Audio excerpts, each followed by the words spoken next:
Syekh Abdul Malik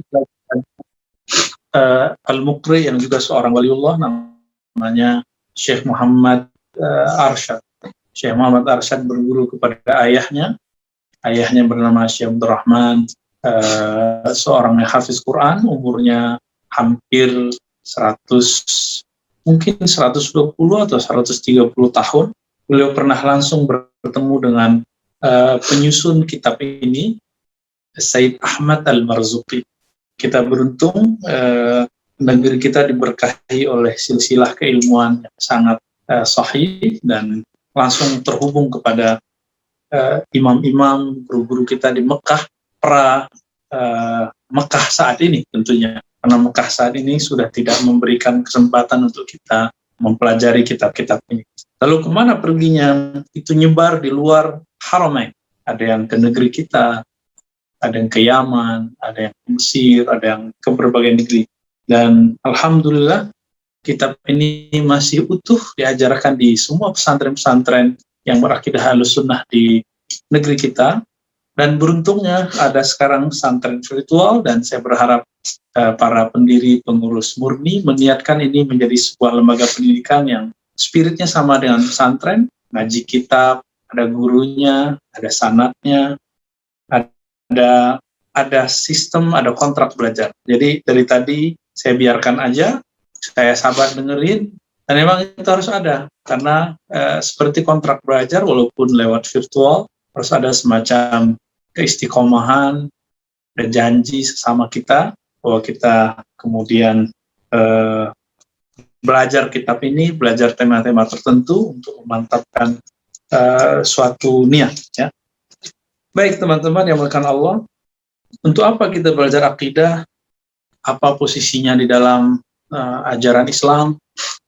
Seberapa dahsyat efeknya ke dalam diri kita? Lalu apa kosakata, keyword-keyword yang dibutuhkan kalau belajar akidah? Nah, nanti akan sampai ke sana. Ya. Apa untungnya belajar akidah? Kita mulai dari situ dulu. Akidah secara bahasa berarti sesuatu yang mengikat. Aqadah. Ikatan apakah? Ikatan antara hamba dengan Allah Subhanahu wa taala. Ilmu akidah disebut juga dengan ilmu iman. Ilmu iman berarti ilmu yang berkaitan dengan 6 rukun iman. 6 rukun iman ini yang paling penting adalah yang pertama, percaya kepada Allah. Kalau sudah percaya kepada Allah, maka yang lain pun mudah. Maka aqidatul awam ini isinya mencakup semua itu, rukun iman. Kenapa disebut aqidatul awam? Aqidah yang umum, awamul muslimin, kalimat ini. Lalu yang kedua, kitab ini sangat tipis sekali, cuma 5 atau 7 halaman. Ya. Kalau beberapa kitab itu cuma 5 halaman.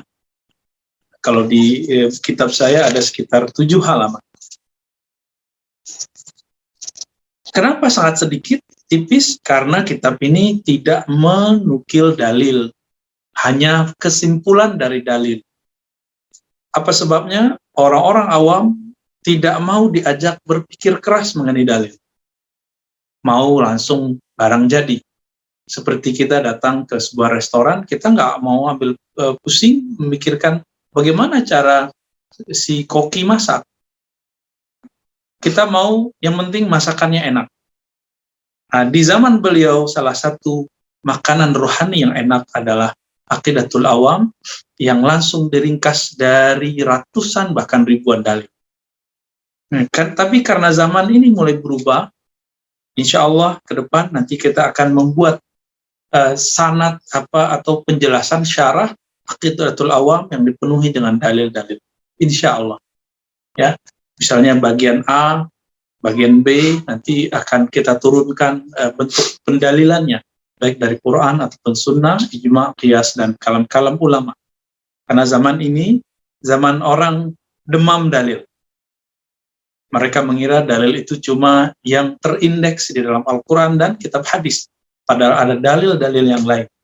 Namun kita mengalah saja, karena zaman ini zaman dalil, ya sudah, kita kemudian berikan kepada mereka dalil.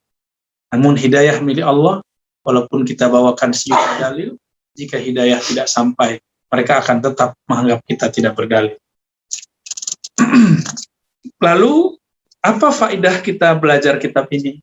Belajar akidah, faedahnya tentu memantapkan rukun iman yang 6. Rukun iman yang 6 itu dimulai dengan kata antu'mina billah. Engkau percaya kepada Allah. Dan diakhiri dengan engkau percaya kepada takdir. Berdasarkan itu semua, rukun iman, porosnya ada pada kata engkau percaya. Percaya itu bukan pada otak yang cerdas, bukan pada jilbab yang syar'i, bukan pada kopiah yang hitam, bukan pada serban yang tebal, bukan pada gamis yang rapi, atau sarung yang baru. Tapi semua itu ada pada qalbu yang mentasdik. Apa arti tasdik? Qalbu yang membenarkan, mempercaya, menerima. Maka belajar aqidatul awam itu belajar percaya. Kita tidak boleh merasa sok percaya. Kita cukup katakan, aku sedang berusaha, sedang belajar mempercayai. Maka bolehkah kita mengatakan, aku beriman insya Allah? Jika maknanya kita tidak tahu akhir hayat kita, husnul khotimah atau tidak, kita tidak yakin bahwa diri kita terbebas dari sifat munafik, maka kalam ini boleh. Tapi kalau ada orang mengatakan, aku beriman insya Allah, di dalamnya ada keraguan, maka batallah keimanan. Maka setiap orang yang berkata, tidak boleh langsung dihukumi. Harus ada konfirmasi, tabayun, apa yang dimaksud dengan kalimat insya Allah. Teman-teman yang melakukan Allah, dengan belajar aqidatul awam, maka seseorang akan mendapatkan kemantapan hati. Iman yang tadi adalah tasdik dalam qalbu, ini disebut dengan pokok keimanan. Ya, jadi iman itu dibagi 3. Pertama, iman yang pokok itu disebut dengan tasdik, pembenaran, percaya, menerima. Itu disebut dengan iman. Dan itu ada aja di dalam qalbu. Tidak terlihat dalam penampilan tentunya. Inilah target dari kitab Aqidatul Awam, bukan sekedar dinyanyikan, dihafalkan.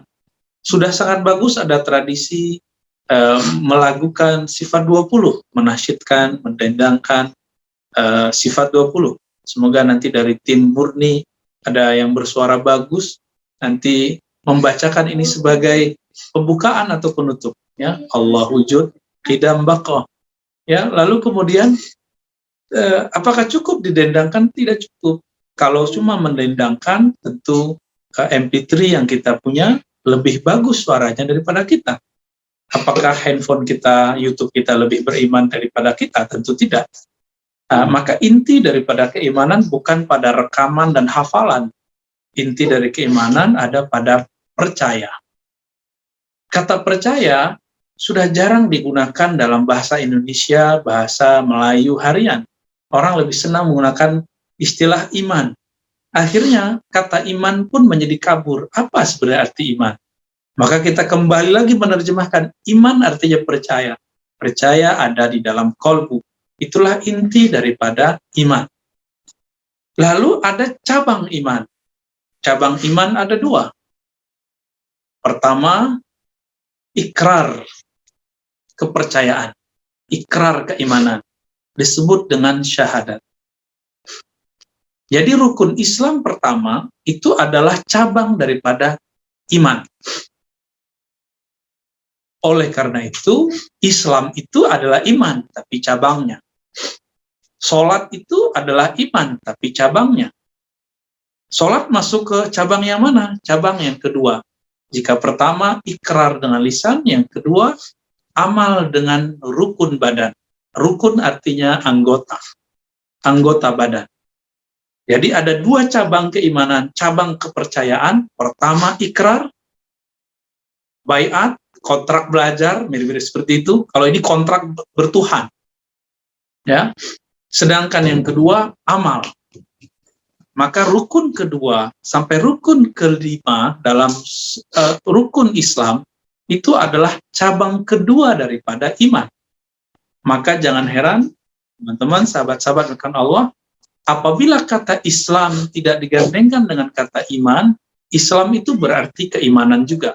Tapi iman yang bermakna cabang dari asalnya. Begitu juga kalau disebut iman, tidak disebutkan kata Islam, berarti dia mencakup juga cabang-cabang. Ya, namun jika ada ayat yang menyebutkan duanya sekaligus, misalnya dalam surat Al-Hujurat, datang orang Arab Badui mengatakan, qalatil a'rab amanna. Berkata orang-orang Arab Badui, kami telah percaya. Lalu kemudian direvisi, ditegur oleh Allah dan dikatakan, katakanlah aslamna. Ya. Cukup kamu katakan kami telah Islam, tapi cahaya iman belum masuk ke dalam kalbunya. Berarti ada dua metodologi orang beriman di masa Rasulullah. Yang pertama ada yang dimulai dari kalbunya, yang kedua ada yang dimulai dari zahirnya. Nah, sayangnya sekarang yang lebih banyak yang kedua, padahal yang benar itu dimulai yang pertama. Kalau tidak, maka yang terjadi adalah seperti kebanyakan Arab Badui yang ditegur. Untung terjadinya di zaman Rasulullah, maka tegurannya langsung dari Allah Subhanahu wa Ta'ala. Nah, kita sekarang ketika menyatakan keimanan, kita sibuk dengan penampilan zahir. Mohon maaf, sekarang orang kalau menyebut dirinya hijrah, dirinya tobat, itu sibuk dengan penampilan model jilbab, model pakaian, ukuran celana yang di atas mata kaki atau di bawah mata kaki, penampilan yang berjenggot atau tidak berjenggot, itu benar, tapi itu dari luar. Dan itu tidak permanen. Ketika Heraklius dulu bertanya kepada Abu Sufyan, apakah ada umat Muhammad waktu di Mekah yang murtad? Abu Sufyan mengingat, tidak ada satupun yang murtad. Apa yang sedang dibangun oleh Rasulullah? Ternyata Rasulullah membangun metodologi yang pertama. Beriman dimulai dari kolbu, dari kata percaya, dari kata menerima, bukan dari penampilan.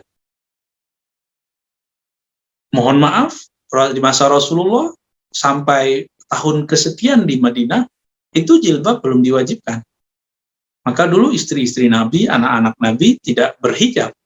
Sampai kemudian Sayyidina Umar yang hatinya tajam bisa menangkap sinyal-sinyal wahyu, bergumam, seandainya perempuan diberi hijab. Maka turunlah ayat hijab. Berarti sekian tahun lamanya perempuan tidak berhijab, tapi imannya disahkan oleh Allah Subhanahu wa Ta'ala. Apa artinya? Jangan sibuk dengan model hijab seseorang, model jenggot seseorang, model celana jingkrang seseorang, model baju seseorang, tapi sibuk dululah dengan kemantapan di kolbu. Karena itu tidak akan pernah berubah. Jenggot bisa dipotong, tapi iman tidak boleh dipotong. Baju boleh diganti, model jilbab boleh dirubah, tapi model iman tidak boleh ditawar dan berubah-ubah. Pandemi seperti ini adalah ujian terberat bagi orang-orang yang dulu imannya iman simbol, iman dari zahir, bukan iman yang dimulai dari dalam kolbu. Iman yang dari kolbu, iman itu ibarat satu biji yang tumbuh di dalam kolbu. Kolbu disebut kolbu karena dia sangat subur dan elastis. Karena dia disirami dengan cahaya keimanan, cahaya zikir, cahaya kecintaan kepada Allah dan baginda Rasul, maka dia menjadi subur, elastis, dan gampang beradaptasi. Apakah namanya pandemi, apakah namanya wabah, apakah namanya krisis, itu tidak akan mempengaruhi suasana kolbu. Kenapa? Di dalam kolbunya ada rasa yang tidak bisa dibeli dan tidak bisa ditukar. Maka Heraklius terkagetkan ketika Abu Sufyan mengatakan, tidak ada satupun umat Muhammad yang murtad. Kenapa? Karena mereka memulai imannya dari kolbu. Jadi kalau boleh saya menyebutkan sebuah istilah yang disebut umat Muhammadiyah, umat Muhammad, orang yang menumbuhkan imannya dari dalam terlebih dahulu, baru kemudian diterjemahkan dengan amal dan model-model zahir, penampilan-penampilan yang zahir. Maka jangan heran jika ada berita artis sudah haji 2 kali, umroh berkali-kali, lalu murtad. Berarti dia baru Islam yang zahir, itu bisa dipangkas, bisa dirubah, bisa diganti. Tapi yang di dalam kolbu tidak akan pernah hilang. Heraklius, dia tadinya pengikut ajaran Tauhid Nabi Isa. Dia mengatakan apa? Hai Abu Sufyan, begitulah cahaya iman. Ketika masuk kepada bisyasatil qulub, kepada relung-relung ranah-ranah kolbu, maka dia tidak akan pernah keluar selama-lamanya. Jadi orang-orang yang percaya dalam kolbunya, sebenarnya dia adalah orang yang dulu di alam ruhnya pernah bertemu kepada Allah dan mengikat janji setia bahwa kami tetap bertuhan kepada Engkau. Orang ini jika hidup di dunia, dia akan mencari iman yang permanen ini. Itulah yang membuat kita menempuh jalan jauh, berguru, bertahan lama, duduk di depan Zoom. Kita kemudian lama-lama bermulazamah kepada orang-orang yang kita yakini mereka memahami ilmu ini. Inilah yang kemudian membuat para sahabat pernah 2 hari 2 malam tidak pulang, bahkan lupa makan dan tidak tertidur. Mereka membersamai taklim-taklim Nabi SAW. Inilah yang membuat sahabat Ibnu Umar mengatakan, kami dulu berjuang bersama Nabi, hampir 20 hari kami bahkan tidak tidur. Kami setiap hari menjamak sholat. Apa yang terjadi pada mereka? Kekuatan imanlah yang membuat mereka kuat. Ini huru-hara akhir zaman semakin banyak, maka teman-teman, saya sangat apresiasi kajian-kajian tentang akidah Ahlussunnah yang permanen ini, yang asli itu harus benar-benar kita dapat. Sehingga apapun yang terjadi nanti, fitnah terbesar yang disebut dalam sejarah umat manusia, yang sebelum Nabi Muhammad, tidak ada satu nabi pun diizinkan mengalahkannya, bernama Dajjal. Tapi ketika kita hidup, ternyata si Dajjal dikeluarkan di akhir zaman, dan itu zaman kita. Kita bukanlah para nabi, kita belum tentu juga seorang wali. Tapi Allah Subhanahu wa Ta'ala memberikan ujian turunnya Dajjal di zaman kita. Ada yang disebut fitnatud Dajjal, huru-hara yang disebut oleh Dajjal. Huru-hara Dajjal itu, akhir zaman itu teman-teman, semua kekacauan yang pernah ada dari zaman Nabi Adam, sampai zaman Nabi Isa, sampai zaman sebelum muncul Muhammad itu dikumpulkan di akhir zaman itu. Maka walaupun umur kita cuma 63, 70, bahkan 40, 50, itu apa yang kita rasakan sekarang itu berbanding dengan ratusan tahun orang-orang terdahulu. Maka modalnya cuma satu, tasdik bil qalb. Ada rasa percaya yang tumbuh dari dalam kolbu, dan dia pasti permanen. Nah, sahabat-sahabat dimakan Allah, jadi kalau saya sekarang buat ilustrasi, ya silakan perhatikan whiteboard yang ada di Zoom-nya. Ini hanya menyederhanakan, ya, bahwa iman itu ada yang inti, ada basicnya.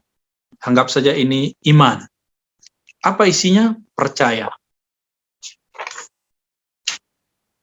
Dari situlah kemudian tumbuh pohon keimanan. Di situ nanti ada rantingnya. Nah, inilah amal soleh. Kalaupun pohon ini dipangkas, ya, saya pangkas misalnya pohon ini, saya pangkas, bahkan sampai batangnya dipangkas, selama akarnya tidak dicabut, maka dia akan tumbuh lagi, begitulah seterusnya. Nah, sekarang muncul aliran-aliran yang mencoba mengaburkan antara pokok keimanan, yang kita sebut percaya itu pokok, ya, pokok keimanan, usul, bahasa Arabnya usul. Sedangkan ini disebut dengan furu, cabang. Potonglah furu itu, rubahlah, hancurkan, patahkan dia, yang penting usulnya oke. Di dalam furu itu ada bab-bab amalan, mazhab, zikir-zikir, sampai bahkan kepada pilihan-pilihan manhaj, pilihan politik, itu masuk kepada cabang. Namun, pokok iman, usul iman ini pernah diciderai oleh orang-orang yang sudah menjadi fitnatud Dajjal. Mereka mengaburkan yang disebut usulul iman. pokok keimanan. Mereka menganggap bahwa pilihan politik masuk kepada pokok keimanan. Orang berbeda politik dianggap berbeda keimanan. Betapa jahilnya ungkapan tersebut. Orang berbeda mazhab pun itu tidak disebut dengan beda keimanan, apalagi cuma beda politik. Oke, kira-kira seperti itu. Jadi, yang penting syahadat kita sama, kepercayaan kita sama, rukun Islam kita sama, kita boleh berbeda mazhab, boleh berbeda manhaj, boleh berbeda thariqat, boleh berbeda kecenderungan-kecenderungan politik. Ini tidak lama lagi kita akan masuk ke tahun politik kembali. Sebelum 2024 pasti sangat ramai sekali 2022, 2023. Maka jauh-jauh hari saya mengingatkan kepada teman-teman yang sangat saya sayangi, yang saya cintai dengan dalam nama Allah Subhanahu wa taala, tolong nanti jangan lupa kaidah ini. Bahwa pokok keimanan tidak ada di dalamnya kecenderungan politik. Pokok keimanan tidak mengurus perbedaan mazhab dan manhaj. Selama dia masih berrukun iman yang 6, rukun Islam yang 5, walaupun partainya berbeda dengan kita, aliran ideologi partainya berbeda dengan kita, ideologi mazhab, manhaj, aliran yang berbeda dengan kita, selama itu tidak bertabrakan dengan rukun Islam, rukun iman, maka kita berlapang dada. Nah, maka teman-teman dimakan Allah, tolong nanti, ya apalagi sahabat-sahabat murni, tetap menjaga kemurnian iman kolbu. Nanti jika ada sahabat pengurus di dalam grup kah, di dalam pertemanan, berbeda partai, berbeda manhaj, berbeda mazhab, tidak kemudian diartikan berbeda pokok keimanan. Kayak ini pengantar yang paling penting untuk siang ini. Ya. Jadi apa inti keimanan? Percaya. Lalu apa cabang iman? Amalan. Di dalam amalan itu ada mazhab. Nah, saya buat ilustrasi yang kedua. Silakan diperhatikan kembali. Jadi apabila seseorang telah beriman, ya percaya, kita sebut iman tadi. Di sini ada rukun iman yang 6. Ya. Ini kita sebut dengan pokok tadi ya. Usul. Lalu iman itu punya cabang. Cabangnya tadi ada ikrar. Lalu ada amal. Ikrar dan amal itu yang kita sebut dengan rukun Islam yang 5. Jadi ini semua, ini ya kita sebut dengan 5 rukun Islam. Oke. Lalu 5 rukun Islam itu bisa diamalkan dengan apa? Ini diamalkan dengan mazhab. Mazhab ada 4. Di dalam mazhab yang 4 tidak ada dulu ulama kita yang mengatakan jika kamu nanti memilih presiden harus partainya A.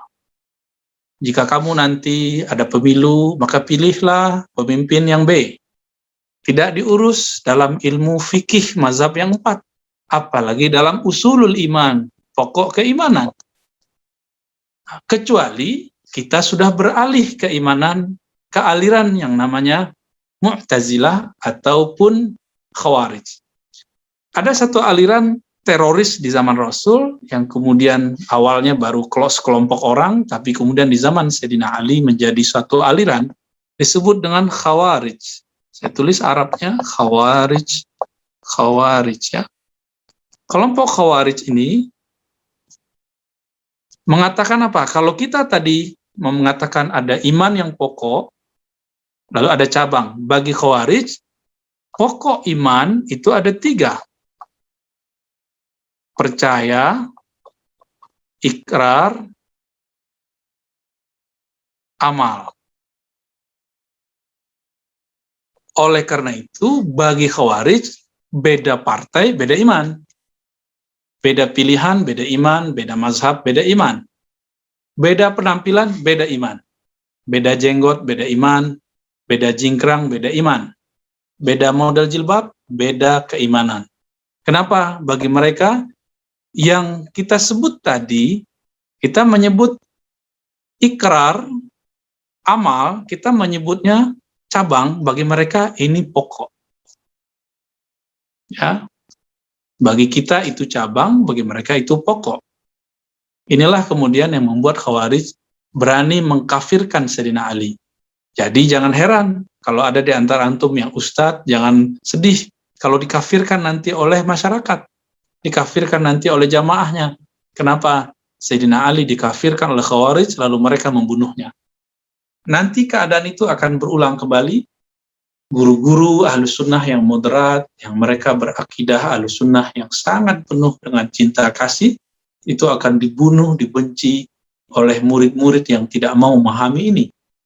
Sekarang mungkin teman-teman masih paham dan bisa menggerakkan kepalanya, menunjukkan tanda sepakat. Tapi ketika nanti ada brainwash, cuci otak yang sekarang bisa dilakukan lewat handphone, lewat WA, kiriman-kiriman, tulisan di grup, belum lagi konten-konten yang ada di YouTube, semua kita akan lupa itu. Namun sebelum lupa, kewajiban saya mengingatkan, semoga memori ini kemudian dikembalikan oleh Allah pada saatnya nanti. Amin ya rabbal alamin. Kira-kira itu pengantar kita, kenapa perlu belajar Aqidatul Awam, karena ini menjadi biji pokok utama keimanan, kepercayaan seorang muslim yang disebut Ahlus Sunnah wal Jamaah. Saya kembalikan kepada host kita. Jazakallah Ustaz, Masya Allah pemaparannya jelas sekali, enak sekali untuk didengarkan siang hari ini. Mohon maaf, saya di sini sedang hujan. Suara saya apakah terdengar jelas? Sangat jelas, Mbak Neneng. Baik, Ustaz, tadi setelah pemaparannya, ini kita masuk ke sesi tanya jawab. Untuk sesi ini, kira-kira mau buka beberapa pertanyaan dulu, Ustaz? Terserah, tapi saran saya lewat chat saja, ya. Iya, boleh. Nanti Ustaz langsung pilih pertanyaannya ya, Ustaz ya. Supaya lebih mudah untuk dikontrol dan dikendalikan. Ya. Iya, baik. Jadi khusus untuk perkuliahan dengan saya dengan chat saja, ya. Oke, baik. Untuk seluruh peserta kuliah, silakan kalau mau bertanya, sampaikan di kolom chat, cantumkan nama, boleh asalnya dari mana, kemudian langsung sampaikan pertanyaannya apa. Ya, ini sudah masuk beberapa chat ya, Bu ya? Iya, silakan. Ini saya langsung yang pilih atau Bu ya langsung, boleh? Mbak Neneng aja yang baca, biar lebih enak. Baik, saya pilih. Pertanyaan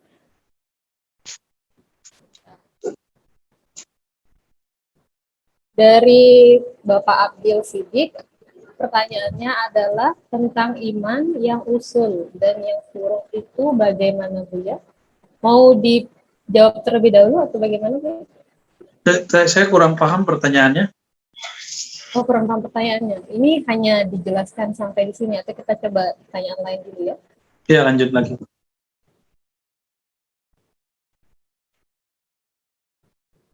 Pertanyaan berikut, nggak apa-apa. Next. Assalamualaikum. Dari Mbak Evi Fadila. Halo. Ya, dari Mbak. Tanyakan nanti yang hanya sesuai dengan tema ya. Jadi pertanyaan fikih saya tidak akan jawab. Pertanyaan tentang tasawuf pun saya tidak akan jawab. Saya hanya jawab tentang pertanyaan yang berkaitan dengan akidah. Ya, insya Allah. Ya, lanjut. Silakan. Ini ada pertanyaan dari Umi Rifa. Assalamualaikum Ustadz. Assalamualaikum warahmatullahi. Mohon, sebentar.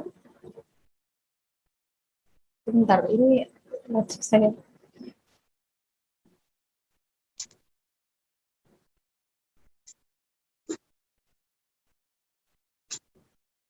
Saya sedang ada masalah sama kursornya, mohon maaf Ustaz. Dari ini saja.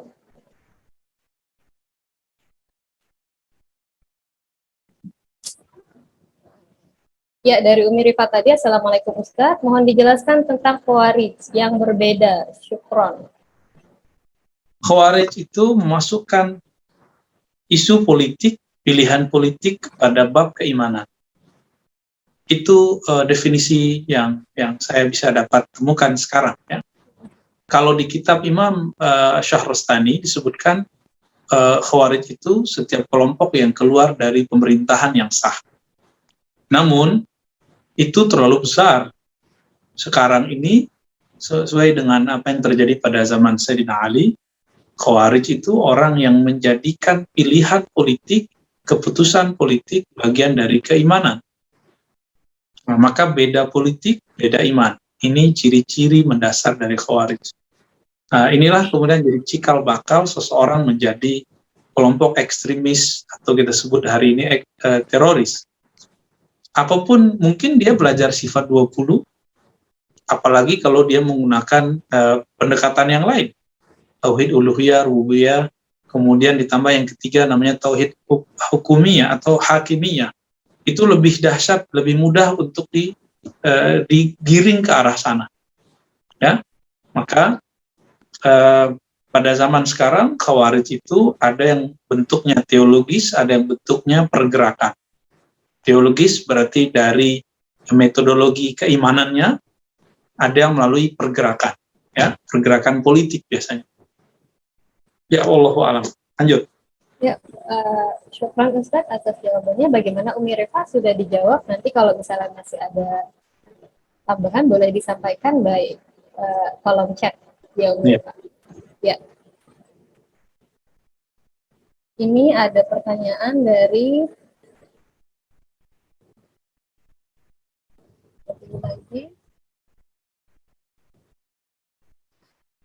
Nuri Imelda.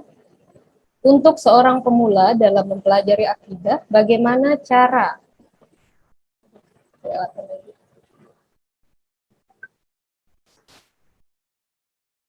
Mohon maaf, kursor saya malah error. Mohon maaf.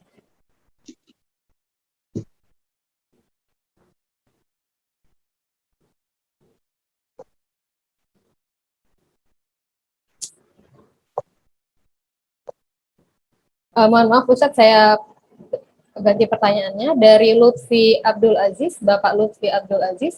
Assalamualaikum warahmatullahi wabarakatuh. Izin bertanya Buya, apakah ada bahaya dari pemahaman bahwa usul iman dari yang 3 tadi? Sangat berbahaya. Jadi orang yang mengatakan bahwa pokok keimanan itu 3, dia gabungkan antara cabang dengan pokok. Jadi inti keimanan kan percaya. Cabangnya adalah ikrar dan amal. Jika dia masukkan ikrar amal kepada pokok keimanan, ini akan berakibat kepada membenci orang yang berbeda dengan kita, walaupun cuma berbeda amal-amalan yang sebenarnya tidak masalah. Misalnya, saya sangat sedih sekali ada teman-teman kita yang baru hijrah, tidak menyapa atau tidak lagi menghargai gurunya yang dulu tidak berjenggot. Kenapa? Karena dia memasukkan jenggot ke bab keimanan. Padahal Imam Bukhari sendiri periwayat hadis jenggot tidak memasukkan ini ke dalam kitabul iman, bab iman. Termasuk juga misalnya bab jingkrang. Ini sebagai contoh.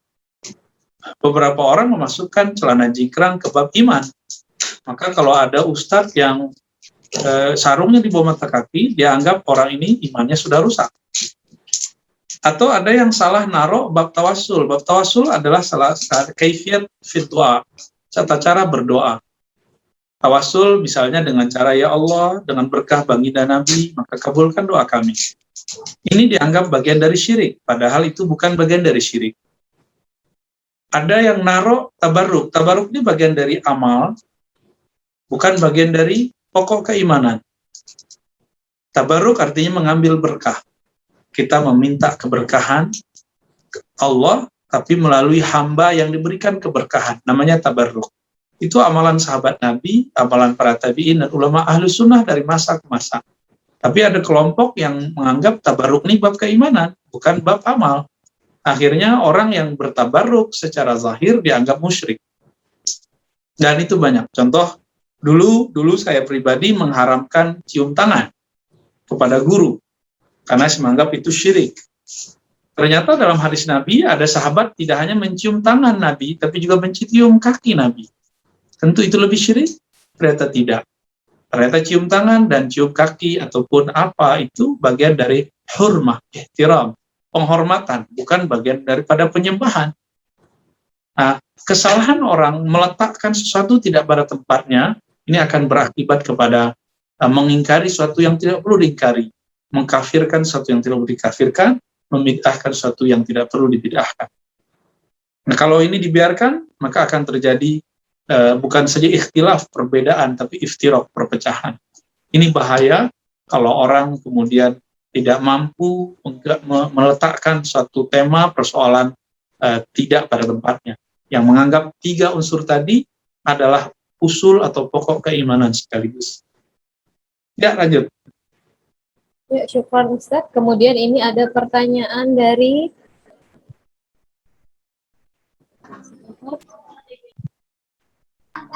ini ada info dari, mohon maaf sebentar, ada info kalau memang nanti ada yang mau ditanyakan, boleh langsung ke grup kelas ya kalau memang tidak terjawab gitu. Kemudian ini ada pertanyaan dari Ubaidillah, Bapak Ubaidillah. Assalamualaikum. Apakah ada batasan dalam kita mempelajari ilmu tauhid? Ya, semua ilmu itu ada kaidahnya, ada objeknya, ada ranahnya, dan ada batasnya.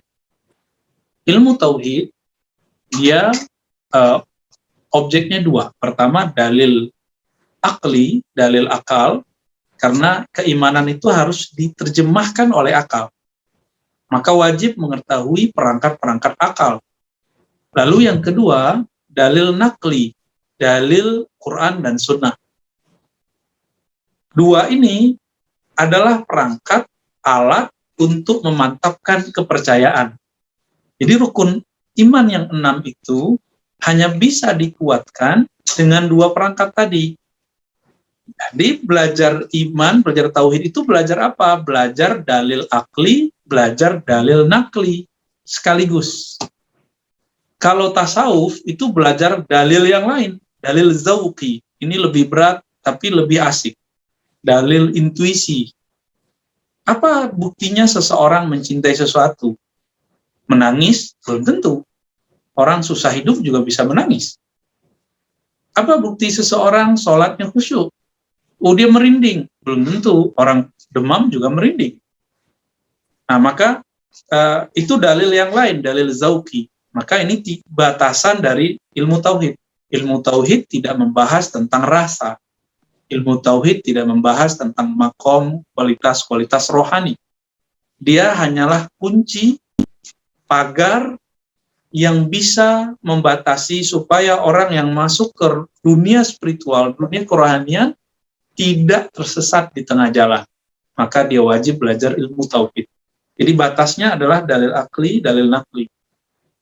Nah, itu kalau ke atas. Kalau ke bawah, batasnya ilmu tauhid tidak membahas tentang hukum sah dan batal, hukum zahir. Jadi ada 2 batasannya. Ke atas adalah hukum intuisi, dia tidak membahas itu. Ke bawah dia tidak membahas hukum zahir, hukum badan. Maka dalam belajar tauhid kita nggak bertanya, apa hukumnya memotong kuku?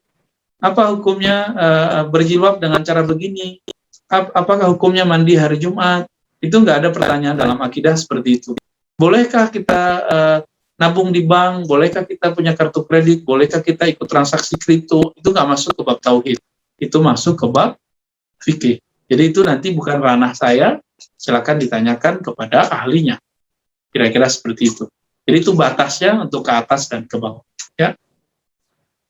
Baik, syukran Ustaz. Ini satu pertanyaan terakhir ya Ustaz, dari Lina. Assalamualaikum Buya, semoga Allah merahmati Buya sekeluarga dan kakak pengurus. Izin bertanya, adakah tips bagaimana upaya kita untuk mengajak kawan berakidah khawarij ini untuk bisa kembali pada ahlus sunnah?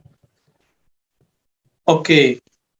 Orang yang menjadi khawarij, dia biasanya lewat brainwash. Brainwash itu cuci otak yang menggunakan media tertentu. Misalnya medianya adalah pendalilan. Kita lihat dalil apa yang membuat dia dulu berubah. Jadi dia mirip dengan hipnosis. Hipnosis ini media apa yang digunakan? Nanti media yang sama digunakan untuk memprogram kembali isi otak. Jadi orang-orang yang terjebak kepada satu aliran itu bisa di reprogramming kembali. Jadi dia bisa diprogram kembali dengan cara apa? Karena tadi dia di brainwash, dicuci otaknya lalu diisi dengan akidah-akidah Khawarij, maka dengan cara yang hampir sama tapi dosisnya harus lebih kuat, itu kemudian baru bisa diprogram ulang supaya kembali ke Ahlussunnah misalnya.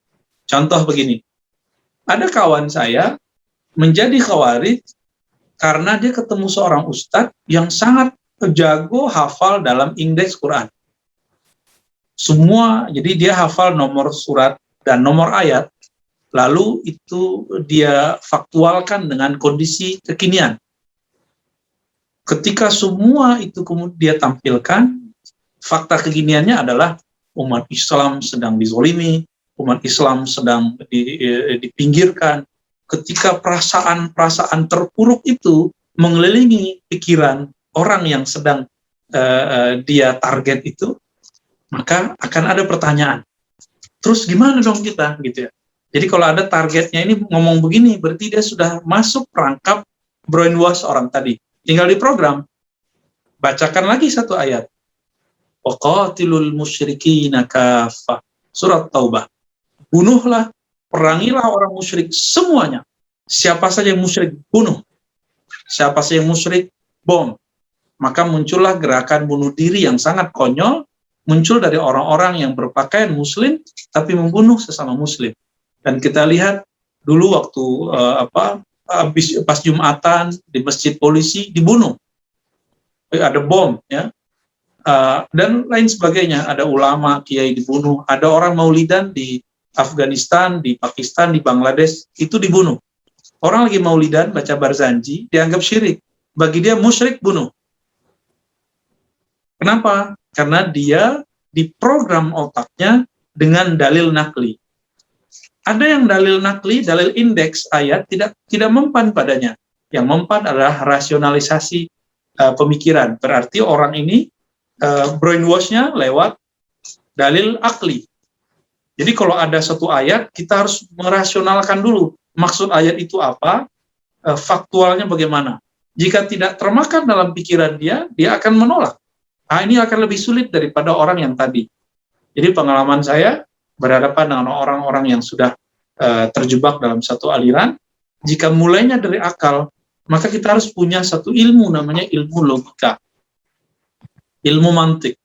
Sayangnya, orang-orang ini, orang-orang yang kelompok pertama, mengharamkan ilmu mantik. Akhirnya selama-lamanya lah mereka terjebak di kegagalan berpikir itu. Ya. Itu sebenarnya yang terjadi, ya. Dan ini jarang saya jelaskan di beberapa majelis, bahkan mungkin ini yang pertama kali saya jelaskan kenapa ada orang terjebak dan susah keluar. Bagaimana cara keluarnya? Itu tergantung dia terjebaknya dengan dalil yang mana, dalil akli atau dalil nakli. Dia yang terjebak dengan berita itu masuk ke mana? Berita itu masuknya ke akli, maka dia harus digempur dengan berita yang baru yang juga lebih menarik. Ada bukan dalil akli dan naklinya yang penting bagi dia, tapi sosok yang dia figurkan ketika membawakan dalil akli dan nakli. Maka sosok ini harus kita datangkan sosok yang sebanding dengannya atau lebih tinggi darinya yang menawarkan pemahaman yang lain. Misalnya gini, sama-sama tamatan Timur Tengah, tapi kok beda? Sama-sama Habib, kok beda? Sama-sama kiai, sama-sama dokter, kok beda? Nanti dia akan bingung sendiri. Ketika dia bertanya, terus saya harus gimana? Itu kesempatan untuk memogram ulang cara berpikirnya. Dari situ kita baru bisa menetralkan ekstremisnya seseorang, tersesatnya seseorang. Itu teorinya, gampangnya begitu. Prakteknya tidak semudah itu, ya. Baik, terima kasih. Sebenarnya waktunya sudah habis, tapi saya masih ada satu pertanyaan lagi terus, Ustaz. Boleh ditambah satu lagi nggak, Ustaz? Ya, silakan. Ya, ini ada pertanyaan. Akhir-akhir ini ramai dengan tragedi di Afghanistan. Ada yang bilang Taliban itu berakidah ahlus sunnah. Ahlus sunnah. Menurut pandangan Ustadz, apa betul Taliban ini sudah berakidah ahlus sunnah? Kemudian apakah yang dilakukan Taliban ini sudah benar? Nah, karena ini viral, banyak dibahas belakangan. Kalau pendapat Ustadz bagaimana Ustadz? Saya luruskan kembali, opini tentang Taliban itu tidak masuk kepada pokok keimanan. Oke, sepakat? Maka teman-teman boleh berbeda dengan saya mengenai opini ini, karena ini hanya sebatas opini. Namun, saya alhamdulillah diizinkan Allah untuk mengerti berbagai bahasa, sehingga saya mengerti pemberitaan di Timur Tengah. Hampir setiap hari saya mendengarkannya. Mohon izin saya minum dulu ya. Ya, apa dulu, silakan. Ternyata di pemberitaan mulai Al Jazeera sudah berbeda dengan RT News, beda lagi dengan France yang bacanya apa tuh, France 24 ya, tapi pakai bahasa Perancis, saya lupa cara bacanya, France gitu ya. Terus ada beda lagi dengan Al Arabia News, ada lagi Al-Ghad, macam-macam, dan itu opininya beragam. Kalau kita tidak tahu peta pemikiran di Timur Tengah, kita bingung juga ya. Ternyata antara pemberitaan, pusat pemberitaan ini juga punya kecenderungan politik dan ideologi yang mereka sisipkan dalam memberitakan itu. Datanya sama, tapi opini yang digiring berbeda. Maka semenjak saat itu saya tidak langsung percaya dengan semua berita, apalagi opini. Maka teman-teman nanti jangan langsung percaya dengan opini saya, ya. Tapi insya Allah data saya lebih banyak. Setiap hari saya mendengarkan lebih dari 10 sumber pemberitaan dalam bahasa Arab, khusus untuk Afghanistan. Belum lagi opini-opini mulai dari ulama, doktor, dan berbagai macam. Tidak salah bahwa Taliban yang ada sekarang, zaman ini, saya menyebutnya Taliban al-Hadithah, Taliban Neo Taliban. Mereka secara akidahnya Asy'ariyah Maturidiyah Ahlus Sunnah. Secara fikih Hanafi, bahkan mereka bertarekat Sufi. Bahkan bernaqsyabandiyah, ada juga Khistiyah, Qadiriyah. Bahkan mereka membaca kitab Dalailul Khairat yang dipakai dalam tarekat Syazilah Jazuliyah. Tapi apakah beda perwajahannya dengan yang dulu? Sayang teman-teman, kita ini punya memori yang pendek. Alhamdulillah beberapa kita diberikan memori yang kuat, bisa mengingat kejadian tahun 2001. Atau awal Taliban muncul, beritanya bisa kita track kembali ke belakang, atau kembali kejar ke belakang. Tahun 2001, Taliban itu beda dengan Taliban hari ini. Taliban yang zaman itu, dalam bahasa saya, berselingkuh dengan Al-Qaeda, lalu menyelamatkan tokoh yang sudah dianggap teroris bahkan dari negerinya sendiri, yaitu Saudi, Osama bin Laden. Kita tidak akan membicarakan dia ini teroris atau apa, tapi dia kemudian menyelamatkan Osama bin Laden, yang mana Saudi sendiri tidak suka dengan sosok itu, apalagi Amerika, yang merupakan teman Saudi di belakang. Cuma kan dia nggak ngasih tahu. Ya. Sekarang Taliban ini agak berbeda. Maka saya punya opini yang lain, Amerika ini punya dua kaki, jadi dia punya dua wajah. Dia punya wajah kepada Taliban, dia punya wajah yang lain kepada yang anti-Taliban. Ini mirip-mirip ketika UK, Inggris dulu pro kepada Sharif Hussein di Mekah, dan juga saat yang sama mendanai keluarga Saud yang sekarang menjadi kerajaan Saudi. Di zaman dulu Mekah, Madinah tidak dikuasai oleh Saudi, tapi oleh keturunan Rasulullah, yaitu Sharif Hussein. Karena Sharif Hussein ini tidak bisa diatur, tidak bisa digerakkan sesuai dengan kepentingan penjajah Inggris, maka yang dipersenjatai secara mutlak, secara full, penuh, itu adalah keluarga Saud. Maka pada gelombang yang ketiga, kebangkitan Wahabi, jadi Wahabi ini mengalami 3 kali gelombang. Yang ketiga, bertepatan dengan Turki Utsmani hancur, mereka bisa bangkit karena berkesesuaian dengan bantuan Saudi yang full, bantuan UK, Inggris yang full kepada kelompok Suud. Tapi keluarga Syarif Hussein tidak lagi dibantu. Saya tidak tahu sekarang apakah Taliban akan diperlakukan seperti pemerintahannya Syarif Hussein. Ya, ada kesepakatan, tapi untuk menghancurkan mereka.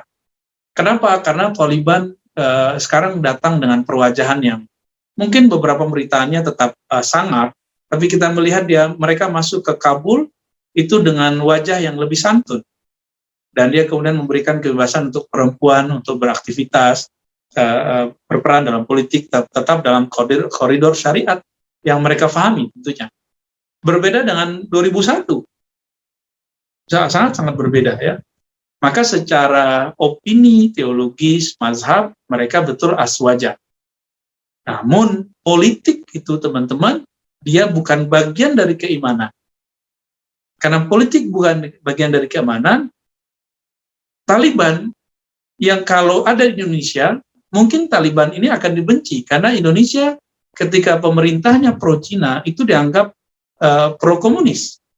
Sekarang Taliban langsung di-backup oleh China.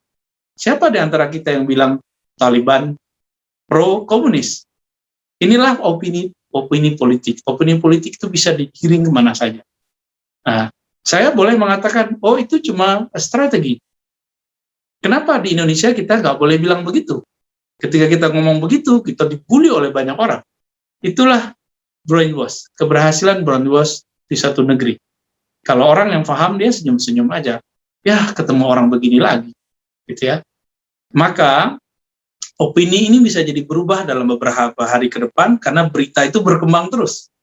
Kita tidak boleh menjadikan opini itu sakral, karena opini itu bagian dari cabang akal. Akal ini bisa berubah-ubah tergantung data yang dia peroleh dan cara mengolah data. Maka jangan pernah benci kepada ustadz yang tidak satu opini dan kita dalam masalah politik, atau kita terlalu membela dan mendewa-dewakannya karena dia satu hasrat politik dengan kita. Jadi bagi saya Taliban aswaja, Ahlus Sunnah, tapi perjuangan mereka berat karena mereka sedang mengagendakan berdirinya negara Islam, dan itu tidak akan diridhoi oleh musuh-musuh Allah. Kita doakan saja yang terbaik untuk sahabat kita, teman-teman kita yang ada di Afghanistan. Semoga mereka diberikan kedamaian oleh Allah Subhanahu wa taala. Amin ya rabbal alamin. Terima kasih jawabannya Ustaz. Insyaallah, syukran. Saya juga pas menyimak ternyata Ustaz menyimak banyak, jadi dapat informasi yang baru. Alhamdulillah. Untuk seluruh jamaah sekalian, peserta kuliah pada siang hari ini, afwan karena tidak dapat menjawab semua pertanyaan karena kita dibatasi oleh waktu. Kemudian kita langsung saja untuk doa. Afwan Ustadz, mohon untuk memimpin doa pada siang hari ini. Ya, kita doa dengan surat Al-Fatihah yang merupakan doa tertinggi, ekspresi tertinggi seorang hamba dalam meminta, karena doa yang terbaik adalah doa kehambaan. Doa yang menolkan diri kita kepada Allah. Dengan ini kita minta kebaikan untuk umat Islam khususnya, umat manusia umumnya. Semoga rahmat Allah selalu tercurah kepada kita semua. Ala haziniyah walinaili rahmatillahi tabaraka wa ta'ala lana walil muslimina amatan wa khasatan wali jami'il ummah aman. Al-Fatihah. Bismillahirrahmanirrahim. Ya kana ya